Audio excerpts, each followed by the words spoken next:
Hello everyone, welcome back to our YouTube channel. ಇವತ್ತು ನಾನು Coorg special beetroot ಸಾಗು ಮಾಡ್ತಾಯಿದ್ದೀನಿ.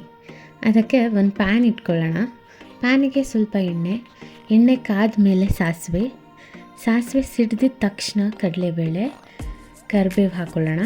ಆಮೇಲೆ ಒಂದು ದಪ್ಪ ಈರುಳ್ಳಿ ಹೆಚ್ಚಿಟ್ಕೊಂಡಿದ್ದೀನಿ, ಅದನ್ನು ಕೂಡ ಹಾಕ್ಕೊಳ್ಳೋಣ. ಈರುಳ್ಳಿ ಚೆನ್ನಾಗಿ ಫ್ರೈ ಆಗಲಿ. ಅದು ಫ್ರೈ ಆಗಿದ ತಕ್ಷಣ ನಾನು 2 ಮೀಡಿಯಮ್ ಸೈಜ್ ಬೀಟ್ರೂಟ್ನ ಚಿಕ್ಕದಾಗಿ ಹೆಚ್ಚಿಟ್ಕೊಂಡು ಹಾಕ್ಕೊಂಡಿದ್ದೀನಿ.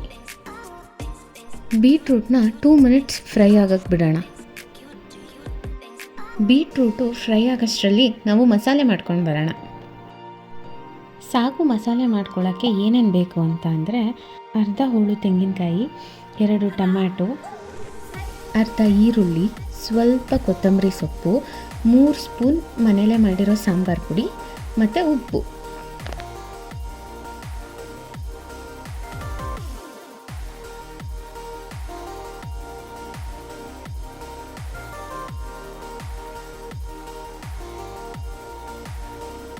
ಈಗ ಇದನ್ನು ಗ್ರೈಂಡ್ ಮಾಡ್ಕೊಳ್ಳೋಣ. ಬೀಟ್ರೂಟು ಚೆನ್ನಾಗಿ ಫ್ರೈ ಆಗಿದೆಯಾ ನೋಡಿಕೊಂಡು ಇವಾಗ ಗ್ರೈಂಡ್ ಮಾಡ್ಕೊಂಡ್ವಲ್ಲ ಅದನ್ನು ಪ್ಯಾನಿಗೆ ಹಾಕ್ಕೊಂಡು ಅದ್ರ ಜೊತೆಗೆ 2 ಕಪ್ ನೀರು ಹಾಕ್ಕೊಂಡು ಕುದಿಯಕ್ಕೆ ಬಿಡೋಣ.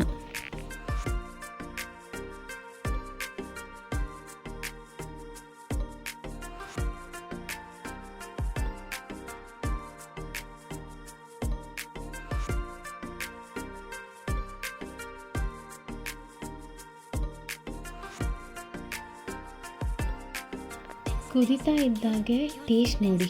2 ವಿಷಲ್ ಬರೆಸ್ಕೊಂಡ್ರೆ ಚಪಾತಿ ಜೊತೆಗೆ ಬೀಟ್ರೂಟ್ ಸಾಗು ರೆಡಿ ಆಗುತ್ತೆ.